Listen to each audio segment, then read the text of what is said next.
Ang mundo ng Hunter x Hunter ay puno ng mga misteryo at komplikadong karakter na may kanya-kanyang motibasyon at layunin. Si Gitarakor o mas kilalang Illumi Zoldyck ay isang biyasang assassin mula sa kilalang Zoldyck family, ay isa sa mga pinakamatindi at nakakatakot na karakter sa serye.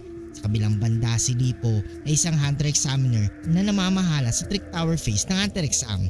Isa ring kilalang figure na may natatayang kasanayan sa diskarte at patibong.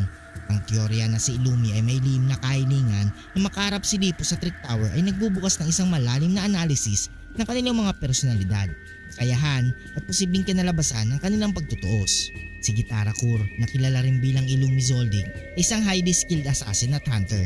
Siya ay isang manipulator na nangangahulugang kaya niyang kontrolin ng ibang tao o mga bagay gamit ang kanyang mga aura. Narito ang ilan sa kanyang mga kilalang kakayahan. Ginagamit ni Illumi ang mga karayom para kontrolin ang mga tao. Sa pamamagitan ng pag-inject ng karayom sa utak ng kanyang biktima, kaya niyang kontrolin ang kanilang mga aksyon. Ito ay isang napakalakas na kakayahan na nagbibigay sa kanya ng kakayang magtayo ng isang army ng mga controlled na individual. Ginagamit niya ang mga karayom para sa iba't ibang layunin, kabilang ang pag-atake at pagtatanggol. Ang mga karayom na ito ay hindi maaaring gawing forma ng iba't ibang anyo at gamitin sa iba't ibang paraan. Kaya niyang baguhin ang kanyang itsura gamit ang mga karayom na nagpapaintulot sa kanya na mag-disguise bilang ibang tao. Ito ay isang malaking advantage sa infiltration at espionage. Si Lipo ay isa sa mga Hunter Examiners. Siya ay isang manipulative strategist. Bilang isa sa mga proctor sa Trick Tower, malaki ang kaalaman niya sa paggamit ng mga traps at psychological tactics upang iligaw ang kanyang mga kalaban. Bagaman wala tayong masyadong impormasyon tungkol sa kanyang nen abilities, tiyak na malakas ang kanyang kakayahan dahil siya ay isang blacklist hunter. Mahusay si Lipo sa pag-set up ng mga traps at paggamit ng kanyang talino upang mahuli ang mga Hunter Examinees. Kanyang kaalaman sa Trick Tower ay nagbibigay sa kanya ng malaking advantage sa teritoryong ito. Ginagamit niya ang psychological tactics upang iligaw at manipulahin ang mga kalaban. Mahusay siya sa pagbasa ng galaw at ugali ng ibang tao na nagbibigay sa kanya ng kakayahang kontrolin ang sitwasyon sa kanyang pabor. Kung magaganap ang labanan sa Trick Tower, magkakaroon ng malaking advantage si Lipo dahil ito ang kanyang teritoryo. Kaya niyang gamitin ang mga traps at kanyang kaalaman sa lugar upang iligaw si Illumi.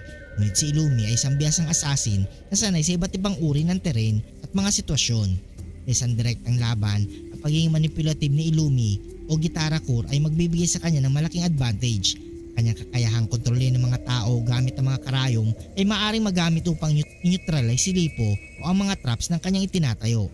Gayunpaman, si Lipo ay isang strategist na maaaring mag-set up ng mga complex traps at gumamit ng psychological tactics upang iligaw si Illumi. Sa isang direktang labanan, si Illumi ay malamang na manalo dahil sa kanyang superior combat skills at kakayang kontrolin ang sitwasyon gamit ang kanyang mga karayom. Kaya niyang i-neutralize si Lipo bago pa man ito makapag-set up ng mga traps o magamit ang kanyang psychological tactics. Bagaman may mga sitwasyon kung saan maaring magtagumpay si Lipo dahil sa kanyang strategic mind at knowledge ng Trick Tower, sa pangkalahatan, si Illumi Zoldyck ay malamang na manalo sa kanilang labanan.